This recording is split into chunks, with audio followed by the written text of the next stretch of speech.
Our souls are made of energy. This energy is made up of souls that were incarnated in past lives from different timelines, the energy passed down to us from our ancestors, and also of our current timeline's experiences from childhood and on. Based off of all of these elements, we attract different types of soulmates. Every single significant interaction, connection, friendship, and relationship in our lives is brought to us as part of our soul contract to heal us, help us feel seen, challenge us, and essentially guide us back to our true essence and purpose. The most impactful, cognitive, dissonant, and chaotic connections is the karmic soulmate. This dynamic comes into our lives to hold up a mirror to us, and usually it reflects back our wounds, shadows, and limitations, which then slowly uncovers the light in us beneath it. They can last years or weeks. It just depends on how long it takes for the lesson to be learned. It is a complex bond that is somewhat hard to put into words, but you'll know it by the feeling. While you are in it, you will feel so comfortable with your vulnerabilities, so raw and so seen. Your shadows and unhealed inner child will confuse this with safety, but something deeper in you will always feel off, like there is something inauthentic and scripted about your interactions with them. Before they come into our lives, we will have been living naively and lying to ourselves. And after, we will be more authentic, awake, and aware. We may sometimes confuse these with twin flames, kindred soulmates, or divine soul connections, and they often come before meeting these, but there are distinct differences in signs that the tie is karmic, and that is what we will dive into today. Even though they can look and feel different to each individual, there are few telling indicators most have in common. Sign number 1. First meeting will feel warm and safe, and then the connection unfolds rapidly after that. Most soulmates are characterized by the first meeting, standing out from the thousands of other people we meet or walk by throughout our lives. But karmics have a unique differentiation. It isn't about the eye contact, intensity, a sense of familiarity, or some type of magnetic pull. The main feeling will be of safety, ease, and feeling seen. You may meet them and automatically are able to be yourself, whether it be humorous or tender. You'll tell them things you haven't told anyone or interact with them in ways you wouldn't even think about interacting with others. As time goes on and the connection unfolds, you don't get in your head about how you appear to them like you do with most people. It feels like you go from strangers to best friends in days. You will almost always meet during a significant shift in your life, whether it be a move, after a relationship ending, after another soul connection, or when a major inner shift has happened within you. You quickly find out about similarities from childhood or the past, but mostly the biggest parallel is usually on where your current life is and what you are presently wanting out of life. For example, you start a friendship with someone and you both just got out of long-term relationships and are living on your own. Or you meet a potential romantic partner and you both say you are done with the people who play games and want something real and serious. You are usually guarded and careful with who you let in, but with karmics, it just clicks and moves into your energetic space at a rapid pace without question. A big component of karmic soulmates is love bombing. They will come in hot, but a lot of the times it is under the surface. You may not even realize you are being love bombed. It may not even be so much with their outward words or actions, although it can be, but it is more so energy that they drain out of you unknowingly. So the more they drain and take your energy, the more you attach to them to try and get it back, but it is always an uneven exchange. Sign number 2, they are a magnet to your wounds and shadows, making your insecurities and vulnerabilities become louder. Karmic connections are usually people who are highly traumatized and have a lot more darkness within them than we do, but it is our own traumas that magnetize them in. As a natural healer and light worker, you understand everyone and why they are the way they are. They tell you their stories and you empathize, allowing it to be an excuse for their behaviors and mistreatment of you throughout the relationship. With them, your crying, scared, and lost inner child that was dormant somehow becomes dominant. This is why you feel both safe yet shaky. For example, if you have insecurities about something specific with your appearance that you usually hide or don't talk about, you'll feel very at ease and open with them about it. On the surface, they will make you feel good about yourself and even over-compliment you. But under the surface, this insecurity will somehow magnify and become louder in your mind and daily life, with their hidden subconscious toxic projections being the reason why.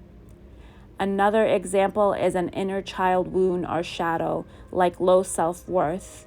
You may have had a mother who withheld love or wasn't affectionate, giving you a complex on always doubting yourself. They will be pulled in from this wound, although you won't initially know it, but you will feel this to be the truth as I say it now.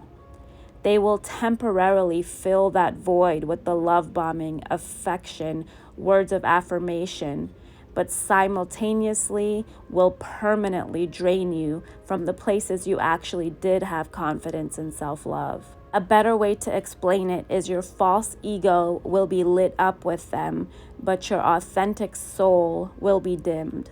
As time goes on and you really pay attention, you'll feel like your inner child around them, but the wounded inner child, the one who felt scared, timid, alone, and attached.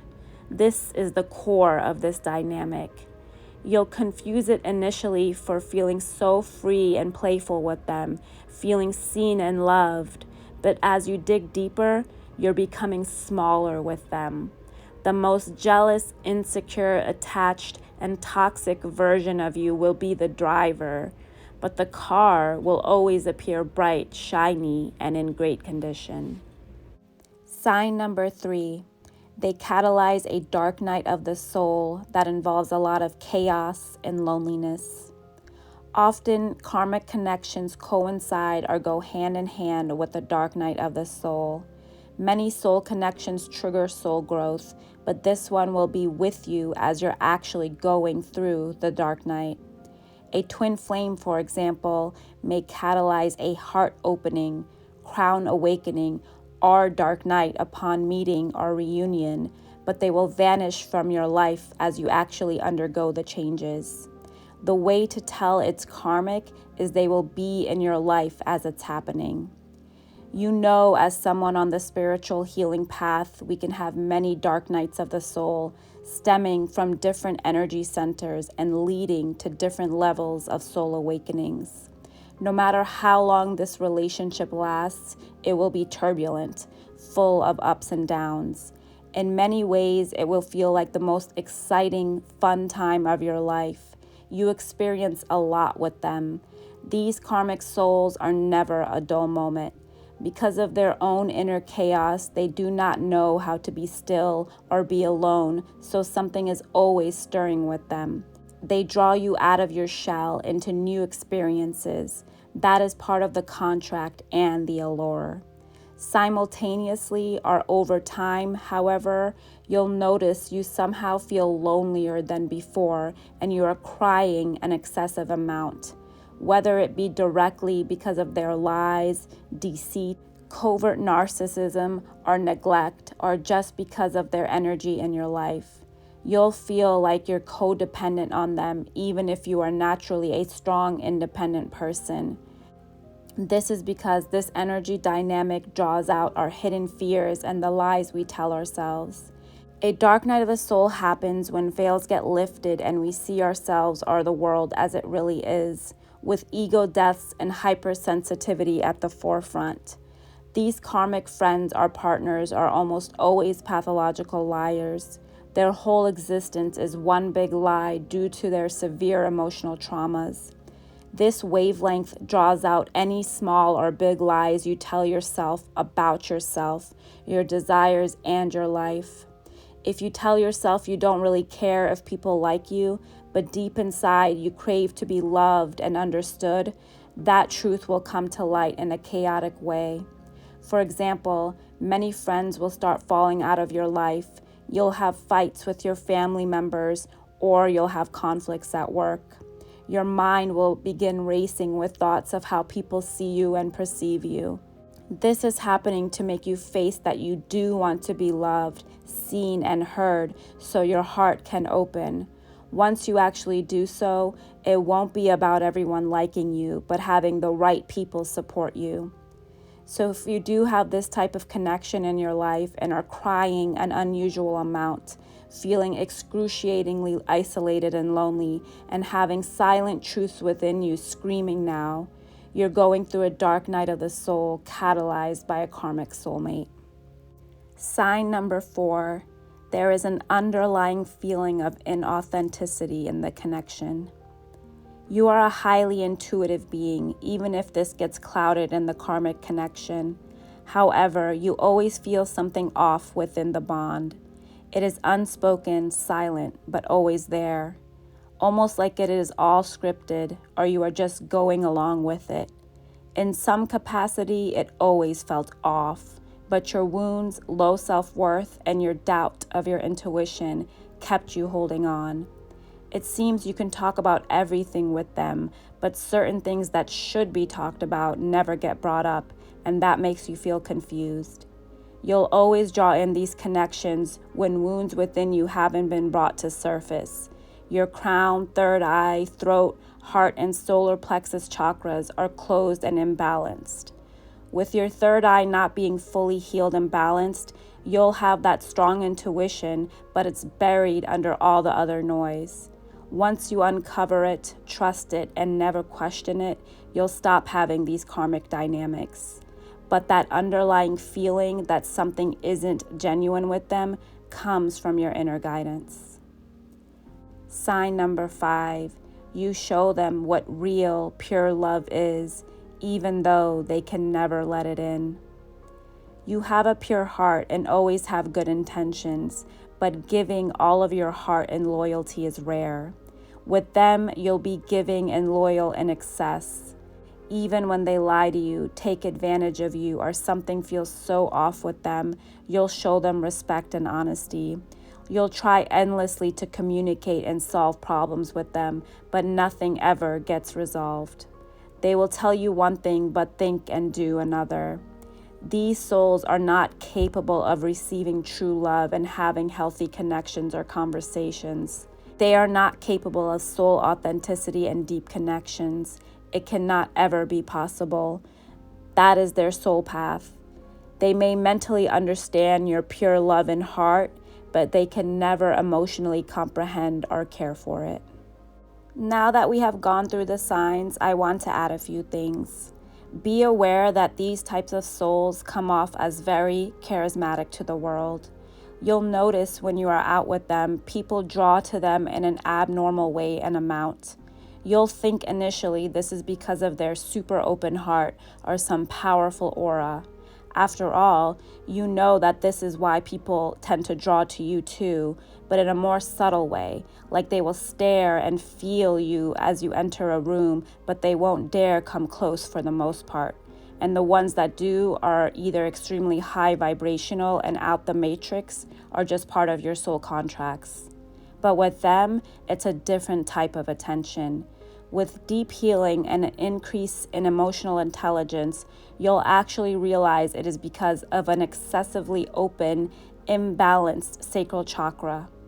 Their deep traumas from their past have left their sacral chakras severely wounded with a gaping hole in its energy. Once you realize this, you'll notice the type of people they draw in are extremely low vibrational or unhealed. After all, You've drawn in so close to them for the same reason, but you are never meant to stay that way. Your core frequency is high, and God brings you these challenges like karmics to help you come back to that true essence. You may wonder why these type of people even exist. If God created everyone with a purpose, what is theirs? Well, this is exactly it. These cluster B personality types, like narcissistic, borderline, sociopathic, endure a great amount of heavy trauma early on, causing them to completely shut off their true emotion. That is actually God's way of protecting them. They don't even really feel the pain of what has happened to them, so that they can draw it out of the ones they have karmic soul contracts with. The ones they attract, like you, are the ones who can heal and feel. Their purpose on earth is to be the contrast, the shadow, the darkness that help those who are light slowly uncover their true being. So, do these karmic cycles ever end? Absolutely. They are meant to. How do we end these karmic connections? You can only heal out of them. They are blessings in disguise. They are beautiful disasters. One day, long after they are gone and you've integrated the lessons, you'll be grateful for them. They will all end when your heart heals and your confidence rises. You find God and you ground, and everything is open, uncovered, and balanced within you. Become self-aware, soul-aware, energetically aware, and you'll understand what they are trying to teach you. When the toxic karmic loops end, they never return.